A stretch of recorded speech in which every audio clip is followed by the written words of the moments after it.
Okay, so this is Lumpy Thumb Take 2. Obviously you don't know what I'm talking about. Lumpy Thumb Take 1, the inaugural video, was a complete fail. The sports case that I had it in has no audio holes, so you could see me acting really cool, but you could hear none of the psychobabble coming out of this hole. Welcome to the inaugural video of Lumpy Got Loose. I'm Chris, aka Lumpy Thumb, and I'd like to welcome you onto this journey of us exploring the lighter side, perhaps the darker side, of bushcraft, woodcraft, self-sufficiency.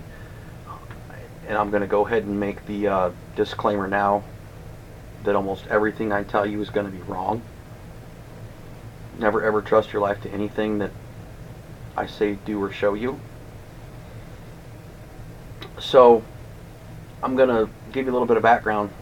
I invited some people to the Lumpy Thumb Facebook page with the intention of having a video put up last weekend.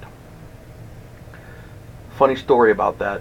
You know, you always see your YouTube personalities going, you know, if it could go wrong, it did. So I had my daughters last weekend with the full intention of me filming us wandering through a rendezvous. So on Fridays we go to my mom's for dinner. Saturday morning, you know, kind of a free-for-all because I have a teenager and then a quite a bit younger daughter, and so she always wakes up early like young children do, and the older one will sleep all day and night if I let her, and oftentimes I do because it's just the easy path. Anyway, so Saturday, they both love rendezvous. We wake up, get the breakfast ate, check the camera that we're going to take with us, because the intention for my inaugural video was to film us working our way through a rendezvous. You know, different crafts, different merchants. Back then they called them settlers, so on and so forth. I was hoping to see a blacksmith. None of the food vendors are period correct because I'm pretty sure they didn't have Indian fry bread tacos in 1820. Anyway, getting off the point. So we get there, make the hour drive from where I live to where this rendezvous was, about an hour drive. You know, the whole way we're like, who loves rendezvous? We love the rendezvous. You know, and we're going to go to a rendezvous, doo-dah, doo-dah. So we get there, and I'm scoping the place out thinking, hey, that doesn't look like there's a whole lot of activity going on here. Because rendezvous, I'm used to seeing, you know, tents, you know, wall tents everywhere, vendors going on, fires, you know, people's fires from the night before are still smoldering in their pits. We pull into Clayville Historic Site, just outside of Springfield, Illinois, and I get out of the truck and we start walking to the historic site. There's different buildings around. The first one I came to, because near and dear to my heart, one of the things that I'm greatly interested in, was the blacksmith shop. They had it open. I didn't see anybody in there. There was no sounds coming from it, but the door was open, so, you know, an open door policy, you know, come on in, check it out. I did, and back in some darkened corner, some fella came out with a couple of tin pails. I mean, honest to God, soldered tin pails, and he's telling me about how they had got the corrosion on them and how he was going to go fix them and whatnot. So I asked him about the blacksmith. I said, is anybody here demonstrating anything? And he says, well, this is Clayville's community work day. Everybody here is here for the work day. So off to the side, there was a group looked like a group of young ladies. That was the youth organization planting the garden. This fellow was not a blacksmith, knew nothing about blacksmithing, and just said, watch out, make sure no rusty stuff falls on you, and I hope your tetanus shots are current. So of course, in all of this, my little one has already run off and is banging doors and checking things out as young ones tend to do. Comes back and says, Dad, there's nobody here. I said, all right, well, let's go ahead and go on down to the bottom of the hill and see what's going on down there. So the three of us bid farewell to the fellow that was cleaning out the blacksmith building. Go down to the bottom of the hill, and there is one tent for the rendezvous. One tent.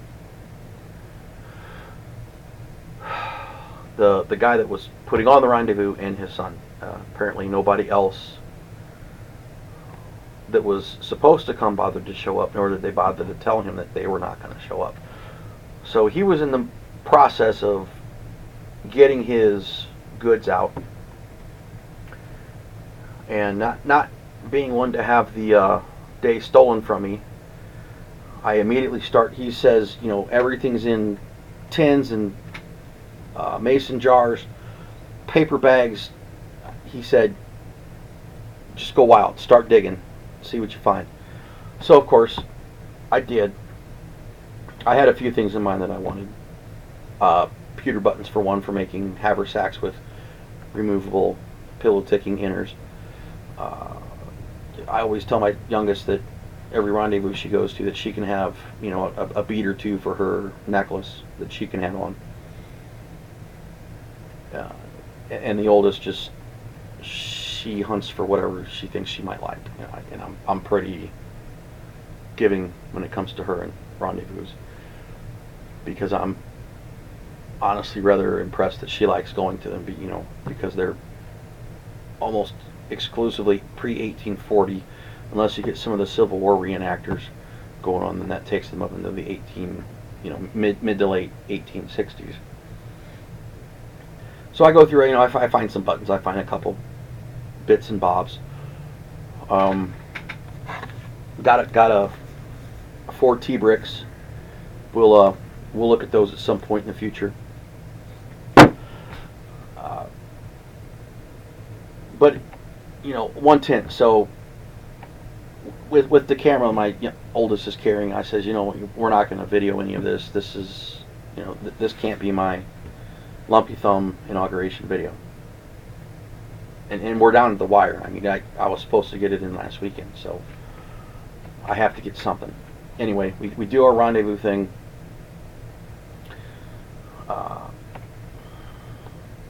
Go home, have dinner, discuss the next day. Plans the next day are we're going to go to a local nature spot and film some comedy video. I had this whole scenario in my head, sitcom-ish type thing where funny things would happen, people would laugh.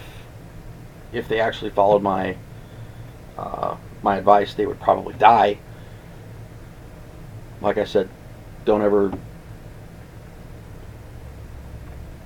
duplicate what I'm doing. 90% of what I do is going to be wrong, and it's on purpose. People, those of you who feel the need to message me and say, "Oh, this is wrong. You're never supposed to drink straight from a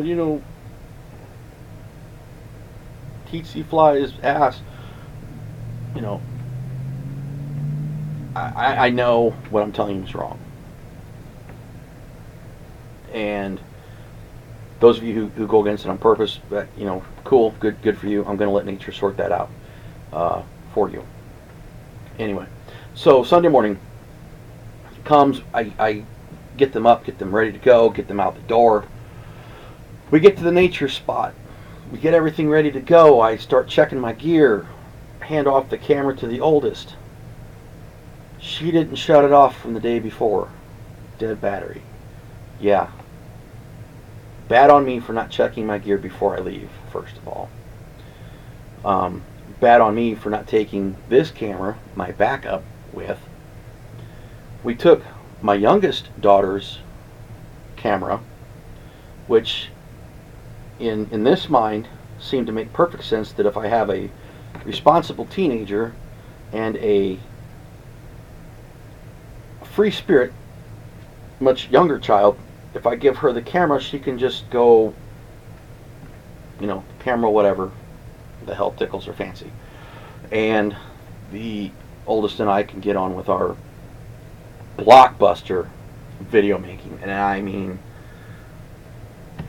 Harvey Weinstein couldn't have done better if he was in a hotel room with Natalie Portman. Not that that ever happened, but I'm just saying. Anyway, Mel Brooks is probably going to call me after he sees the first couple of these and offer me something. I'm just saying, that's the kind of caliber of entertainment that I have in mind for my YouTube viewers. So, yeah, Sunday was a bust. Dead camera. Can't do any of the Monty Python-esque shenanigans that I had in mind. But I promised the guy at work, he asked me about it on Monday. No, he's like, well, have you ever gotten anything on your Etsy page? I have an Etsy page called Axes and O's. It's never had an axe on it.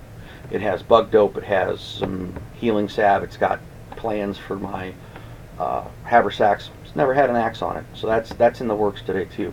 I swear I'm going to get it done. I am getting a video shot. Look at me go. So don't say I never do anything that I say I'm setting out to do. Anyway, so I would just like to say again, I'm Chris, aka the Lumpy Thumb. I'd like to welcome you onto this journey, this YouTube journey that we're going to go on together. My intention is to post videos every 2 weeks, but I'm a fat lazy bastard, so in all reality it's probably going to happen every 3 or 4. We're going to do all kinds of stuff. We're going to do fire making the wrong way. We're going to do water purification. I've got several. We're going to do several different meal settings where I've got a South Korean military ready-to-eat meal. I've got some Russian hiking food coming. It's been in the pike for, I want to say, 3 or 4 weeks now. Apparently ordering things from Russia don't get here very quickly. I have a vegetarian humanitarian relief pouch that I got a couple weeks ago. We're going to eat that and review it. I've never had anything like that before. I have high hopes for it. I am former military, so I have had MREs. The ones that I had were in the dark brown pouches. They consisted of like the 4 fingers of death, ham egg omelet, tuna noodle casserole. There's a great story behind a tuna noodle casserole that I'll never forget. I still like, I still remember enjoying that, even though the horrible, horrible things that happened based around that food.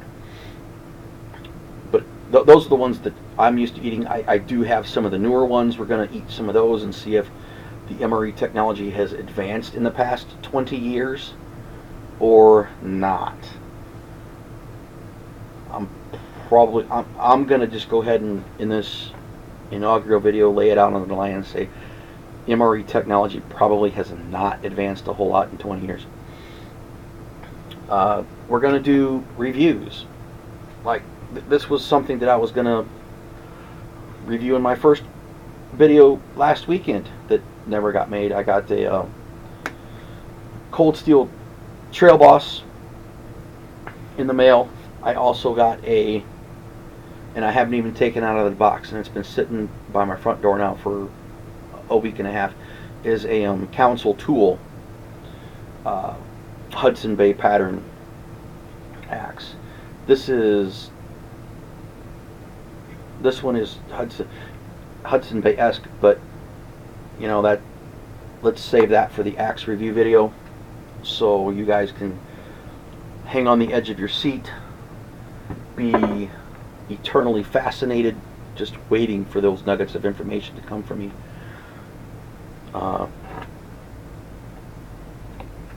If you have any questions, comments, snide remarks, leave them.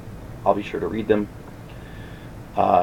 If you tell me that I'm wrong, you will be ignored in the order that you were received.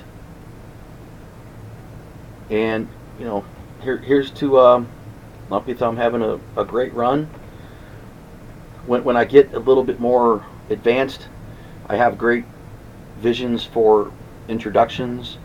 It's going to be based upon a whole Lumpy Got Loose type thing. And I hope you all enjoy it. So, welcome. Here's to a good run. Thanks for joining me. And this thing turns off somehow. Wish I had a camera woman. Anybody that knew stuff.